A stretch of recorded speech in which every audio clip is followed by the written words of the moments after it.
바울 사도가 고린도에 석 달 있는 동안에 로마 교회의 바른 구원관과 그리스도인의 자유, 그리고 자유인이지만 오히려 종 노릇하는 그리스도인의 삶의 방식으로 그리스도의 법을 이루자는 편지를 보내고서 예루살렘을 향하여 떠나고자 합니다.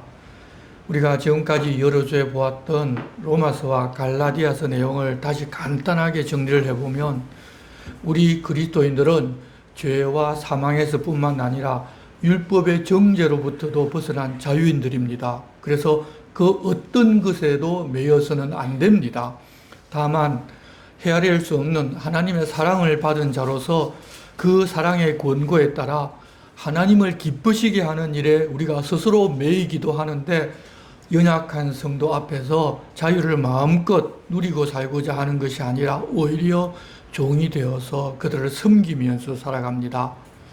나는 자유를 가지고 먹고 마시는 모든 것을 다 자유롭게 행할 수도 있지만, 믿음이 연약한 형제가 내가 자유 누리는 그 모습을 보고서 혹 시험을 당할 만한 그런 위험이 있다면 내 자유를 사용하지 않는 것이 더 아름답고 복된 삶이라는 것입니다.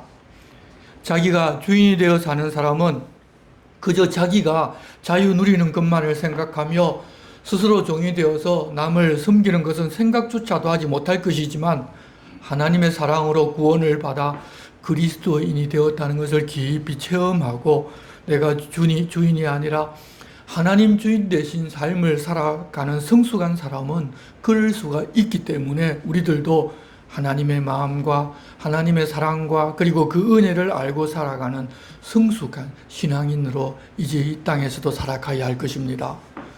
고린도와 마케도냐 교회 성도들이 준비해 준 연보를 예루살렘 교회에 전하고 로마와 스페인으로 선교 여행을 떠나고자 하는 바울 사도는 처음에는 배를 이용해서 수리아 지역으로 가고자 합니다. 짧은 시간 내에 예루살렘에 도착할 수가 있기 때문인데, 곧 무교절이 다가오기 때문에 절기 전에 예루살렘에 도착해서 그 무교절에 참석하고자 했습니다. 그런데 이 바울을 반대하는 유대인들이 바울을 죽이려고 음모를 꾸민다는 사실을 알게 되었습니다. 자기들도 명절인 무교절을 지키러 예루살렘으로 가면서 말입니다. 새로운 총독 갈리오에게 바울을 고소했는데, 이런 지하에 거절을 당하자 앙심을 품고 있다가 그가 배를 탔을 때 그를 해치고자 합니다. 이렇게 선한 일을 하고자 하면 그것을 막고자 준동하는 세력들이 가만히 있지를 않습니다. 우리가 하나님의 뜻을 따라 행하고자 하면 반대가 나선다는 사실을 반드시 잊어서는 안 됩니다. 그렇게 반대가 있다고 해서 하나님의 뜻이 아니라고 너무 쉽게 판단하지 마십시오. 오히려 하나님의 뜻대로 우리가 살아가고자 하면 그러지 못하게 반대하는 경우가 더 많이 있습니다. 그리고 이 유대인들이 얼마나 악한가 하면 지금 자기들이 명절을 지키러 예루살렘으로 올라가면서 바울에게 해를 가하고자 하면서도 조금의 양심의 가책이나 잘못하고 있다는 것 자체도 지금 모른다는 것입니다.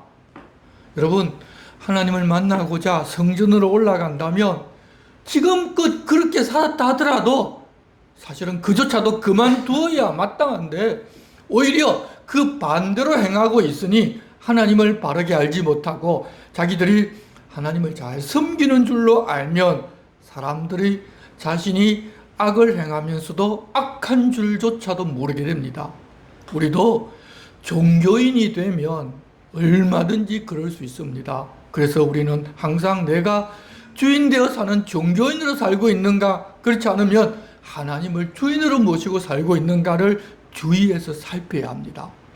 그런데 지금 바울이 혼자서 예루살렘으로 가는 것이 아니라 여러 지역 교회에서 모은 연보를 가지고 가기에 혹시 모를 오해를 방지하기 위하여 각 교회에서 대표자들과 함께 지금 가고자 합니다. 그래서 바울 편을 들 수 있는 숫자도 사실은 적지를 않았습니다. 20장 4절 말씀 보면 그들의 이름이 나오는데, 아시아까지 함께 가는 사람들은 베레아 사람 부로의 아들 소바드와 데살로니가 사람 아리스다고와 세군도와 드베 사람 가이오와 및 디모데와 아시아 사람 두기고와 드로비모도 있고 이 글을 기록한 누가도 그와 함께 있었습니다. 더구나 지금 하나님께서 바울과 함께 하고 계십니다. 그래서 믿음으로 우리는 간다고 하면서 배를 타고 가겠다는 계획을 아마 강행할 수도 있었을 것입니다. 하지만 여러분, 믿음이라는 것은 내가 뜻한 바대로 내가 바르고 선한 일을 하고 있으니 하나님께서 아무 일도 일어나게 해주실 것이라고 믿는 것이 믿음이 아니라 주님의 인도하심을 따르는 것이 믿음입니다. 우리는 그런 부분에서 종종 착각을 합니다. 그래서 우리가 베자사본을 보면 마게도냐로 돌아가기로 작정을 했다는 구절 앞에 성령께서 그에게 라는 단어가 추가되어 있는데, 유대인들이 자기를 죽이고자 하는 계획을 알게 되자 가는 방법을 바꾼 것이 아니라 예루살렘으로 가고자 계획하고 기도하자 성령께서 그런 일이 있으니 다른 길로 가라고 알려주셨고, 바울은 그 인도하심을 따랐다는 설명을 이 베자사본에서 하고 있습니다. 덧붙인 이 설명이 사실은 더 설득력이 있는 것 같습니다. 그래서 배를 타고 빠르게 예루살렘으로 도착할 수 있는 방법을 포기하고 어렵고 힘들고 시간도 많이 걸리지만 육로로 돌아가기로 결정을 하고서 고린도에서 이제 떠나게 되었습니다. 그들이 빌립보에 도착을 하자 바울은 일부 사람들만 자기와 함께 빌립보에 머물게 하고 다른 사람들은 먼저 드로아에 가 있으라고 하면서 보냅니다. 왜 그렇게 그 사람들을 먼저 드로아에 보내고 드로아 가서 기다리고 있으라고 했는가 하면, 앞서 바울이 에베소에 있을 때 이 고린도 교회에 문제가 생겨서 디도의 손에 편지를 들려 보냈는데 돌아올 시간이 되었는데도 돌아오지를 않자 기대한 것과는 전혀 다른 방향으로 잘못되지는 않았는지 걱정이 앞서고 마음이 조급해서 에베소에 그대로 있지를 못하고 조금이라도 디도를 빨리 만나서 어떻게 되었는지 그 소식을 듣고 싶어서 드로아에까지 왔었습니다. 바울이 드로아에 오자 드로아 교회 사람들은 바울을 반갑게 맞으면서 자기들과도 함께 지내면서 말씀을 전하고 말씀을 좀 깊이 가르쳐 달라고 부탁을 했는데, 바울은 디도가 어떻게 되었는지 궁금하고 하루라도 빨리 그 결과를 알고자 하는 조급한 마음을 가지고 있었기 때문에 드로아에서도 만나지를 못하자 곧장 마게도냐로 떠나버렸습니다. 사람들이 복음을 듣고 배우기를 원하였는데도 불구하고 그러지를 못했기에 이번에는 드로아에 며칠을 머물면서 말씀을 가르치고 전할 계획을 세우고 먼저 그들을 보내어서 며칠이 지나면 바울이 드로아에 올 것인데 장소를 좀 준비해 놓고 주변 사람들에게 기입을 해서 바울이 도착하면 바로 모일 수 있도록 사람을 먼저 보내어 준비시킨 것입니다. 바울과 누가는 빌립보에서 무교절을 보내고 빌립보에서 배를 타고 드로아에 갔는데 먼저 보낸 사람들과는 닷새의 시차를 두고 드로아에 도착을 합니다. 바울과 일행은 드로아에서 7일을 머물렀는데 바울은 7일 내내 그들에게 말씀을 전합니다. 아마도 구약 성경을 풀어서 하나님 보내기로 약속하신 메시아가 예수 그리스도이시고 그분이 이 땅에 오셔서 어떤 일을 행하셨고 어떤 말씀을 하셨고 또 어떤 부탁을 우리들에게 남기셨는지 아마 다 알려주었을 것입니다. 그것을 떠나면 이제 로마로 가고 스페인으로 갈 계획인데 그러면 다시 드로아로 오지는 못한다고 생각했기 때문에 모든 것을 다 알려주고 설명하고자 했을 것입니다. 그렇게 7일을 머물면서 가르치는 마지막 날이 안식 후 첫날 곧 우리의 주일이었습니다. 드로아에 있는 성도들은 내일이면 바울이 떠난다고 하니까 하나라도 더 듣기 위해서 밤늦게까지 바울을 통하여 하나님 말씀을 듣는데 그들이 모인 곳이 윗다락방이고 등불을 많이 켜고 있었습니다. 등불을 많이 켜고 있으니 등에서 열이 많이 날 뿐만 아니라 많은 사람들이 함께 모여 앉았으니 사람에게서도 열도 많이 나다 보니 밤이 늦어지자 열기와 피곤으로 사람들이 졸기 시작합니다. 그들 중에 유두고라 하는 청년이 바깥 시원한 공기를 접촉할 수 있는 창문에 걸터 앉아 있었는데 그 역시도 졸기 시작하였습니다. 그렇다면 이 방 안에 앉아 있는 사람들은 더 더웠을 것이고 그들 역시 많은 사람들이 졸았을 것입니다. 아마 아직 어린 초신자들이 그 안에 있었다면, 아니 상황이 이렇다면 뭐 그냥 그만 끝나고 가지, 계속 이런다고 불평하고 원망하는 마음도 가졌을 것입니다. 그럼에도 불구하고 내일 떠나야 하는 바울은 말씀 강론하기를 계속하였고, 듣고자 하는 성도들은 귀를 기울여서 열심히 들었습니다. 그런 시간이 더 계속되자 결국 유두고가 졸다가 3층에서 떨어졌는데 죽고 말았습니다. 사람이 떨어졌다는 소리가 들리자 바울은 강론하기를 멈추고, 졸던 사람들도 놀라서 깨었을 것이고, 의사인 누가가 바로 내려가서 그 사람의 상태를 확인하였습니다. 의사인 누가가 이 글을 기록하면서 마치 사망 진단서를 작성하는 것처럼 단정적으로 죽었다고 말하고 있는 것을 볼 때 그는 확실하게 죽었고 결국 이 공이 바울에게로 넘어갑니다. 밑으로 내려간 바울은 죽은 유두고 위에 엎드려서 그 몸을 안았습니다. 이 모습은 마치 엘리야가 사르밧 과부의 죽은 아들을 살리기 위해서 한 행동과 엘리사가 수넴 여인의 죽은 아들을 살릴 때 했던 행동과도 동일합니다. 그 잠깐 동안에 성령께서 그렇게 하고 그러면 살아나게 해 주실 것이라는 말씀을 주신 것 같습니다. 그렇지만 다른 사람들 입장에서 보면 주일에 밤늦게까지 말씀을 듣다가 죽었으니 얼마나 황망하겠습니까? 혹 그 안에 가족도 같이 있었다면 아마 울음을 터뜨렸을 것입니다. 그래서 다들 웅성거리면서 시끄러워졌는데 바울이 아직 생명이 있으니 조용히 하라고 합니다. 그때 하나님께서 그를 다시 살려주셨습니다. 죽은 사람이 살아나자 그곳의 분위기는 완전히 바뀝니다. 졸던 사람도 더 이상 졸음이 오지 않았을 것입니다. 그렇게 밤이 늦었는데도 떡을 떼어 나누어 먹으면서 날이 새기까지 말씀 강론을 계속하였고 결국 떠날 수밖에 없는 시간이 되자 그 말씀을 그치고 바울 일행은 그곳을 떠나게 됩니다. 들어와 사람들은 그렇게 강론이 끝났지만 살아난 사람으로 인하여 위로를 받았고, 어떤 고난이 자기들에게 찾아오더라도 이기고 믿음을 지켜야 한다고 서로 위로하면서 격려하였을 것입니다.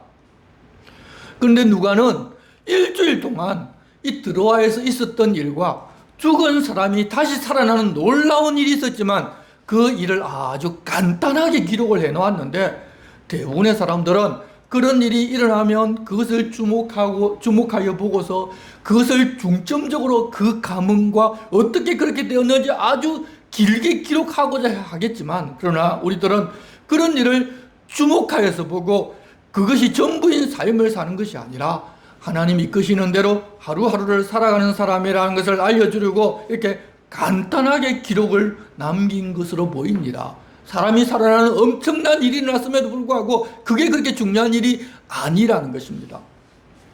드로아를 떠날 때 바울은 누가를 포함한 사람들을 앗소에서 만나자고 하면서 배를 태워 보내고, 자기는 다른 알려지지 않은 한두 명의 사람들과 함께 걸어서 앗소로 가겠다고 합니다. 누가는 이 배를 타고 가는 쪽에 있어서 바울이 왜 걸었으며 어떤 일을 그 과정에서 했는지를 모릅니다. 앗소에서 다시 바울을 만나서 배에 태우고 미둘레네로 가고, 거기서 떠나 이튿날 기오 앞에 오고, 그 이튿날 상우에 들르고 또 그 다음날 밀레도에 도착을 합니다.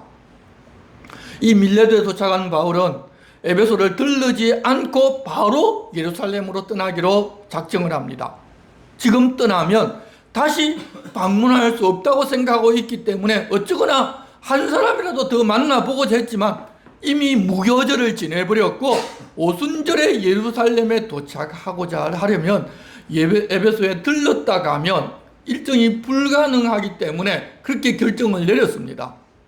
만일 바울이 다시 에베소를 방문한다면 지난번 에베소를 떠날 때 꾸리 장색들이 바울을 잡아 죽이려고 했었는데, 바울이 다시 왔다고 하면 소동을 일으켜서 분명히 움직이지 못하게 될 가능성도 있고, 또 에베소 교회 성도들이 붙잡아 이런저런 말씀으로 가르치게 되면 오순절에 예루살렘에 도착하지 못할 수 있겠다는 그런 생각이 들어서 에베소를 그냥 지나치기로 한 것입니다.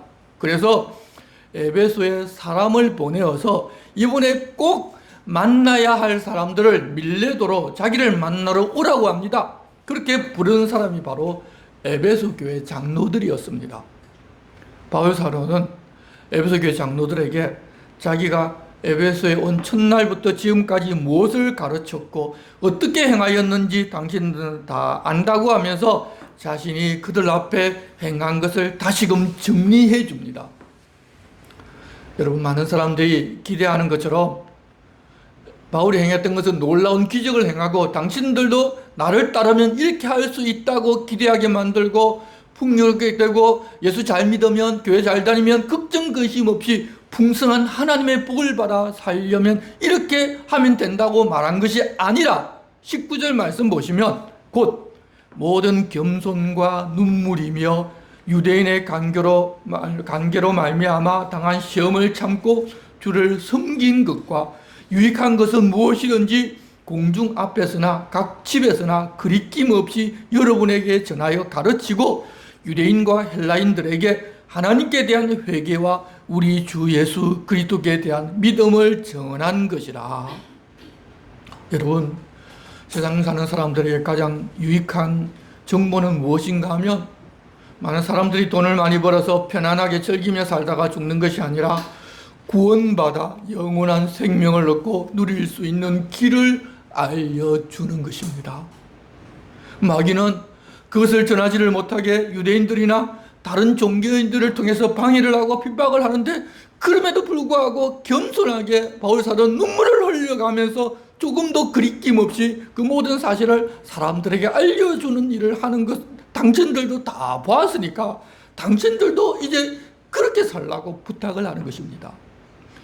22절 보라, 이제 나는 성령에 매여 예루살렘으로 가는데 거기서 무슨 일을 당할는지 알지 못하느라 오직 성령이 각성해서 내게 증언하여 결박과 환난이 나를 기다린다 하시나 내가 달려갈 길과 주 예수께 받은 사명 곧 하나님의 은혜의 복음을 증언하는 일을 마치려 하면은 나의 생명조차 조금도 귀한 것으로 여기지 아니하노라. 자신은 그런 일을 맡은 사도로 어려움이 있다는 것은 알고 있지만 자기가 어떤 일을 당할 것인지는 모르고 예루살렘으로 간다고 이야기를 합니다. 바울조차도 자기가 앞으로 어떤 일을 당할지 모르고 가는 것이지 성령 충만하고 성령께서 서시는 사람이 되면 성령께서 앞으로 되어질 일을 다 알려주어서 알게 되고 그것을 성도들에게 알려주고 복채받게 하지를 않습니다. 다만 우리가 알 수 있는 것은 주님이 맡기신 일을 감당하면서 살아가면 어렵고 힘들다는 것까지는 알려주셨습니다. 바울 사도는 그럼에도 불구하고 자기의 생명조차 귀한 것으로 여기지 않고 하나님 맡기신 그 사명을 감당하면서 살고자 한다는 것입니다. 여러분, 우리들 살아있는 사람들에게 가장 귀한 것은 자기 생명입니다. 그런데 바울 사도는 사명을 위해서는 자기 생명도 바칠 수 있고 자기 생명보다 하나님 우리에게 부탁하신 사명대로 사는 것이 더 귀하다고 우리에게 알려주십니다. 주님은 우리로 다시 살리고 영원한 생명을 주실 수 있는 분이시기 때문입니다. 여기서 우리는 무엇을 해서 위해서 사는가 하는 것을 좀 점검을 해보아야 합니다. 생명보다 더 귀한 것이 우리 주님이 내게 맡기신 사명이기 때문입니다. 여기서 사명은 교회에서 어떤 직분을 맡은 것만을 말하는 것이 아닙니다. 그래서 목사라든가 선교사와 같은 그런 일만을 말하는 것이 아닙니다. 하나님께서 농사를 지으라고 그렇게 명령해서 그 일을 맡겨주셨다면 농사를 지을 때 그 일을 하나님께 하듯 해야 하고 직장, 사업, 주부 등등 하나님께서 여러분을 세상 곳곳에 두시면서 그 일을 하라고 맡기셨다면 그 부탁하신 일이 다 하나님께서 여러분에게 맡기신 사명입니다. 그 일을 감당할 때 하나님께서 맡기신 줄 알고 하나님 앞에서 해 나가야 합니다. 바로 그렇게 하는 것이 우리 그리스도인들의 삶입니다.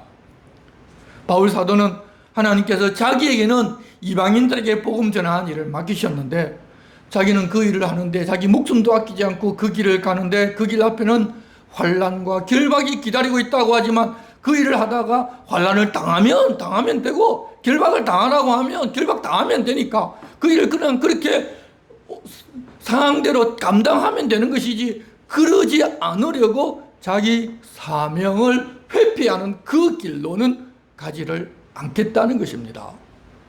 성도 여러분, 우리 그리스도인들도 그렇게 자기에게 맡겨진 사명을 그냥 감당하면서 하루하루를 주님과 함께 사는 것입니다. 자꾸만 무슨 일을 안 당하게 해달라고 복쳐들고 신령하다는 사람을 찾는 것 자체가 잘못 가고 있는 것입니다. 그렇게 길을 잘못 가는 사람들은 그렇게 잘못 가라고 자기가 원하는 것 얻게 해주십니다. 하지만 그리스도인은 그런 삶을 사는 것이 아니라는 것을 우리가 하여금 알게 해주시고 그런 길로도 가지 못하게 성령께서는 막아주십니다. 그것 자체가 하나님의 엄청난 은혜와 복이 우리와 함께하는 것입니다. 일이 잘 안 되고 일이 잘 안 풀리고 그런데 좀 관심을 가지지를 마시고 하나님 나에게 맡기신 사명이 무엇이고 그 일을 위해서 나는 어떻게 살면 될까 그것을 좀 생각하시기 바랍니다. 그렇게 살고자 하면 일이 잘 안 되고 일이 잘 안 풀려도 맡겨주신 그 일을 감당하고 있다면 하나님 앞에서 바르게 가고 있고 하나님 앞에서 내가 바르게 살고 있는 것입니다. 어려움이 생기면 내가 무엇을 잘못하고 내 신앙이 약해서 하나님께 드리지 않아서 어려운 일이 생기는 것이 아니라 하나님을 바르게 믿고 바르게 섬기고자 하면 반드시 어려운 일이 우리 삶 가운데 생겨납니다. 그럼에도 불구하고 하나님 손 붙잡고 하나님 내게 맡기신 사명이 무엇인지를 늘 점검하고 파악해가면서 하루하루를 주님과 함께 사는 것이 그리스도인의 삶이라는 것을 절대 잊지 마시기를 바랍니다. 25절입니다. 보라, 내가 여러분 중에 왕래하며 하나님의 나라를 전파했으나 이제는 여러분이 다 내 얼굴을 다시 보지 못할 줄 아노라. 바울도 자신의 나이도 이제 지긋해졌고 에베소 교회 장로들 역시 나이가 있는 분들이어서 다시는 그들을 보지 못한다고 생각하고 있었습니다. 나중에 로마에서 1차로 무죄 방면이 되어서 다시 에베소로 오기는 하지만 일부 장로들은 세상을 떠나 아마 보지 못했을 수도 있습니다. 그렇게 다시 보지 못할 줄로 생각하기 때문에 26절 그러므로 오늘 여러분에게 증언하거니와 모든 사람의 피에 대하여 내가 깨끗하니 이는 내가 끓이지 않고 하나님의 뜻을 다 여러분에게 전하였음이라. 주님이 자기에게 부탁하여 이방인 교회에 전하고 가르치라고 하신 것에 대해서 에베소에 있는 그들에게 가르치고 전해야 할 것은 빠뜨린 것이 없이 다 했다는 것입니다. 여러분, 그래서 말씀을 전하라고 부탁을 받은 목회자는 이런 마음이 들 수 있도록 일생 동안 최선을 다해서 신구약 성경 66권 전부를 빠뜨리지 아니하고 가르쳐야 합니다. 그것 제쳐두고 다른 것을 한다면 자기가 받은 사명대로 살지를 않는 것입니다. 그런 사람들은 교회를 키워서 성공한다 손치더라도 성공한 것이 아닙니다. 28절 여러분은 자기를 위하여 또는 온 양떼를 위하여 삼가라. 성령이 그들 가운데 여러분을 감독자로 삼고 하나님이 자기 피로 사신 교회를 보살피게 하셨느니라. 앞에서 우리들 그리스도인의 삶의 가치는 스스로 자유를 유보하고 종처럼 남을 섬기는 것이 그리스도인의 법이라고 알려주셨는데 교회의 지도자로 세움을 받은 사람은 그 모범을 다른 성도들에게 보여주는 사람들입니다. 자기를 위하고 또 온 교회 성도들을 위하여 삼가야 할 것은 삼갈 수 있어야 합니다. 하나님께서 감독자로 삼고 자기 피로 사신 교회를 보살피게 하신 그 은혜를 알고 다들 그렇게 살아야 할 것입니다. 29절입니다. 내가 떠난 후에 사나운 이리가 여러분에게 들어와서 그 양떼를 아끼지 아니하며 또한 여러분 중에서도 제자들을 끌어 자기를 따르게 하려고 어그러진 말을 하는 사람들이 일어날 줄을 내가 아노라. 바울이 떠난 후에 거짓 선생들이 찾아와서 성도들을 미혹하여 진리에서 떠나게 하고 교회 지도자들 중 에베소 교회 장로들 중에서도 하나님을 따르는 사람들을 끌어 자기를 따르게 하려고 어그러진 말을 할 사람이 일어날 줄 안다는 것입니다.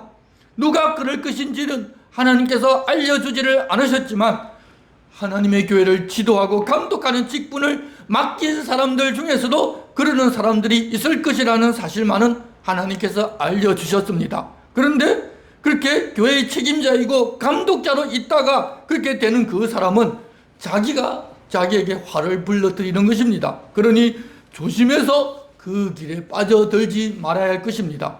그렇게 되지 않으려면 31절입니다. 그러므로 여러분이 일깨어 내가 3년이나 밤낮 쉬지 않고 눈물로 각 사람을 훈계하던 것을 기억하라. 그것을 기억하면 됩니다. 바울 사도가 자기가 사도이기 때문에 일반 성도들보다 더 높은 위치에서 사람들을 자기 손안에 쥐고 막 흔드는 것이 아니라 성도들을 종처럼 섬기면서 말씀을 전하였고, 예수님께서 섬겼던 본을 따라 자기도 그렇게 사는 것을 성도들에게 다 보여주었습니다. 무려 3년을 말입니다. 그것을 보았으니 그렇게 그 본을 따라 산다면 그렇게 되지 않을 수 있다는 것입니다.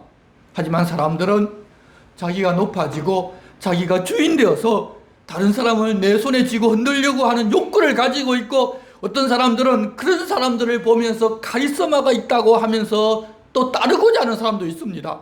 그렇게 따르다가 자기도 그런 사람처럼 카리스마를 가지고 다른 사람을 자기 손아귀에 넣고 마음대로 흔들고 싶어 하기 때문입니다. 하지만 우리들 그리스도인은 주님을 주인으로 모시고 그 사랑 때문에 자발적으로 종의 자리에서 섬기면서 사는 사람들입니다. 그렇게 사는 것은 사람의 이 본능을 넘어서서 하나님의 사랑과 은혜에 감격하면서 살아야만 가능해집니다. 처음 믿을 때에는 섬기는 것을 그렇게 좋아했었지만 결국 자기 본능이 살아나서 오히려 섬기는 것을 낮게 여기고 올라서고자 하는 교만한 사람들이 반드시 교회에는 들어오게 되어 있습니다. 하나님이 지키시는 교회이기 때문에 그런 일이 일어날 수 없는 것이 아니라 하나님께서 모두에게 자유를 주셨기에 그런 일이 일어나는 것입니다. 예수님의 제자 중에서도 예수님은 파는 자가 나왔는데 교회에 그런 사람이 없다는 것이 오히려 이상한 일입니다. 성경을 보지를 않으면 하나님께서 전능하시고 그 하나님께서 그 사람들을 지켜주고 계시기 때문에 그런 일이 일어날 수 없다고 믿겠지만, 하나님께서는 그런 일이 있을 수 있다는 것을 성경에 기록을 해놓고서 우리로 하여금 경계하라고, 이미 경고도 하고 그러지 말라고 부탁하셨습니다. 그렇게 경고하고 경계를 하셨는데도 그런 사람이 일어나고 그런 사람을 따르는 사람들이 많이 있습니다. 그런 사람들을 분별하고자 하면 우리가 겸손하게 주님을 주인으로 모시고 살 때만 분별이 가능하지, 자기가 주인이 되면 그들과 같은 편이 되어버리고, 그러면서도 자기들은 진리를 따르고 다른 사람들은 진리를 몰라서 그런다고 하면서 결국 망하는 길로 가버리기도 합니다. 그래서 우리는 항상 조심해야 합니다. 32절 말씀입니다. 지금 내가 여러분을 주와 및 그 은혜의 말씀에 부탁하노니 그 말씀이 여러분을 능히 든든히 세우사 거룩하게 하심을 입은 모든 자 가운데 기업이 있게 하시리라. 바울 사도는 다시금 그런 어긋난 길로 가지 않도록 당부하고 그들을 주님과 그 은혜의 말씀에 부탁합니다. 다른 것이 우리의 신앙을 바르게 세우고 하나님 안에서 살게 하는 것이라 아니라 하나님과 하나님께의 말씀이 각 사람을 능히 든든하게 세워서 거룩하심을 입은 사람들 중에 기업이 있게 하는 유일한 방법이라는 것입니다. 신앙훈련, 절제훈련, 헌신하는 것, 어떤 율법을 따라 행하는 것 등등 여러 방법을 통해서 하나님의 사람으로 바로 세우고자 많이 시도를 하는데, 처음에는 그런 것들을 통해서 신앙이 성장하고 하나님 앞에서 바르게 사는 것처럼 보이기도 하는데 그 어떤 것으로도 하나님 앞에 바르게 세우지를 못합니다. 오직 하나님과 그 말씀만이 사람을 하나님의 사람으로 바르게 세웁니다. 그래서 말씀에 창념해서 바르게 듣고 바르게 이해하고 바르게 행해야 합니다.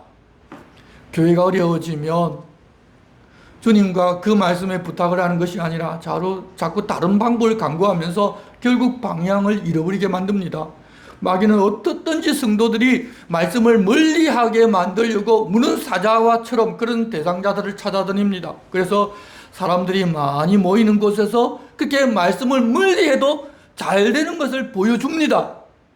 대형교회가 그래도 잘 되니까 크게 성장하고자 하는 욕심을 가진 교회도 그 모습을 본받아서 그렇게 하고자 합니다. 말씀을 배우고 가르치고 그렇게 말씀대로 살고자 하면 오히려 사람들이 모이지 않게 되어서 말세에는 대부분의 교회가 다 그렇게 되어버릴 것입니다. 지금도 보면 소형교회는 다 없어지고 대형교회만 남을 수밖에 없는 그런 시대라는 것을 우리가 눈으로 보고 있습니다. 지금도 그렇다면 나중에는 더 심할 것입니다. 대형교회는 남아있고 성도라는 사람들이 그럭저럭 모이기도 하겠지만 믿음이 없고 믿음을 볼 수 없는 시대가 예수님 오시기 직전의 모습입니다. 우리가 그것을 분별하는 것은 하나님 말씀으로만 분별이 가능합니다. 그리고 거짓 선생들의 특징은 탐하는 것입니다. 그래서 그런 자들이 모인 것은 부흥하고 성장합니다. 하지만 바울 사도는 자기가 어떤 모습을 보였는지 다시 그들에게 부탁합니다. 33절입니다. 내가 아무의 은이나 금이나 의복을 탐하지 아니하였고 여러분이 아는 바와 같이 이 손으로 나와 내 동행들이 쓰는 것을 충당하여 범사에 여러분에게 모본을 보여준 바와 같이 수고하여 약한 사람들을 돕고 또 주 예수께서 친히 말씀하신 바 주는 것이 받는 것보다 복이 있다 하심을 기억하여야 할지니라. 여러분, 하나님 주시는 복은 많이 받고 많이 얻는 것이 아니라 주는 것이 복입니다. 줄 수 있어서 주는 것이 복인데 사람들은 주지를 않고 많이 받고 많이 모을 수 있다면 그것을 복이라고 생각합니다. 그것은 예수님을 전혀 모르는 이방인들 생각입니다. 모든 것의 주인이신 주님은 우리 손을 통해서 우리들 주라고 우리에게 필요 이상의 것을 주셨습니다. 그렇게 주라고 주신 것을 손을 펴서 나누어 주면 우리 주님은 우리가 더 많이 줄 수 있도록 우리에게 더 많이 부어주십니다. 교회에서나 어디서나 받을 생각만 하고 주지 못하고 산다면 죄송하지만 아직 주님의 말씀을 전혀 모르는 사람이고 우리 주님의 사랑과 은혜도 제대로 경험하지를 못한 사람입니다. 객관적으로 보면 다른 사람들보다 더 잘 살고 있는데도 불구하고 자기는 못 사는 것이라고 인식하고 받으려고만 한다면 정말 복 없는 사람, 주님의 사랑을 모르는 사람에 불과합니다. 그런 사람이 되어서는 안 될 것입니다. 36절 말씀, 이 말씀을 한 후 무릎을 꿇고 그 모든 사람들과 함께 기도하니 다 크게 울며 바울의 목을 안고 입을 맞추고 다시 그 얼굴을 보지 못하리라 한 말로 말미암아 더욱 근심하고 배까지 그를 전송하니라. 성도 여러분, 바울이 환난과 결박이 기다리고 있지만 예루살렘으로 가는 것처럼 하나님 나라를 가는 우리들에게도 동일하게 어렵고 힘든 일이 하나님 나라 갈 때까지 계속됩니다. 그렇다고 그 길을 떠나서 다시 세상 길로 가는 것이 아니라 그렇게 어렵고 힘든 일이 있지만 그럼에도 우리는 천국 길로 가고자 하는 사람들입니다. 그러니 바울 사도와 앞서 믿음으로 살았던 선배들의 길을 보면서 우리도 어긋난 길을 가지 말고 주님 부탁하신 사명을 감당하며 바른 길로 걸어갑시다. 주님, 우리들어 그렇게 살자고 오늘 우리에게 부탁하십니다. 기도하겠습니다. 하나님 아버지, 바울 사도가 예루살렘으로 가면서 방해받는 것과 에베소 교회 장로들을 다시 보지 못할 것으로 알고 그들에게 부탁하는 말씀을 저희도 들었습니다. 그들을 능히 든든하게 세우실 것과 그것을 주님과 그 말씀에 부탁하셨는데 저희들도 주님과 말씀만 의지하여 바른 길을 찾고 그 길을 끝까지 걸어가는 믿음의 사람이 될 수 있게 도와주시옵소서. 예수 그리스도의 이름으로 기도드리옵나이다. 아멘. 모두 일어나셔서 찬송가 53장을 하나님께 드리겠습니다.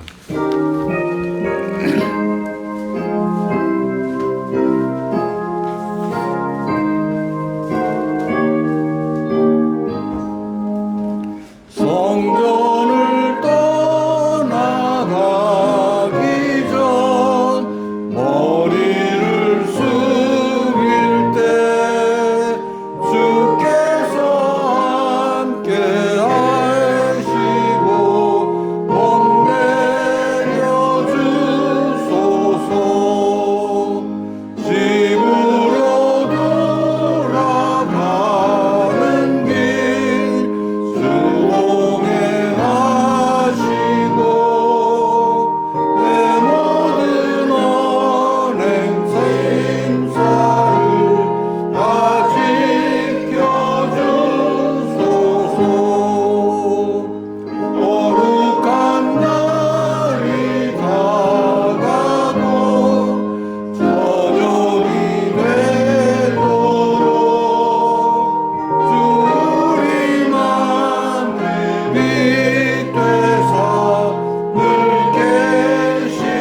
그리스도의 은혜와 하나님 아버지의 사랑과 성령님의 감동 감화와 위로하심과 교통하심이 주님과 그 말씀만을 붙들고 끝까지 주님의 나라로 가는 길을 걷고자 하는 모든 성도들 위해 영원토록 함께 계시기를 축원하옵나이다. 아멘.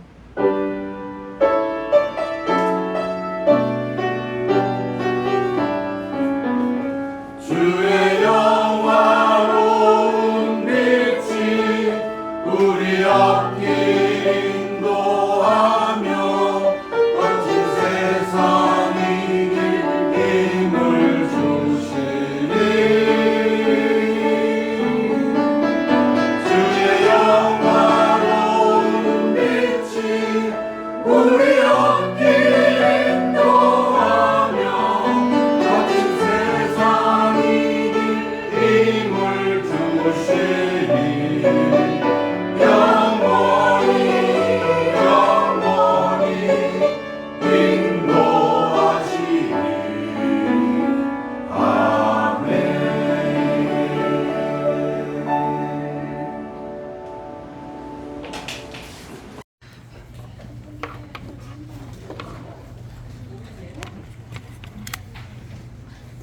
영상 따로 올리겠습니다. 영상 보실 분들의 인사해 주시기 바랍니다. 이걸로 올리겠습니다. 네. 지금 영상 중계는 안 되는데 이 영상을 올리겠습니다. 영상에 볼 분들께 손을 인사해 주시기 바랍니다. 네, 이상으로 영상 중계 모두 마치겠습니다.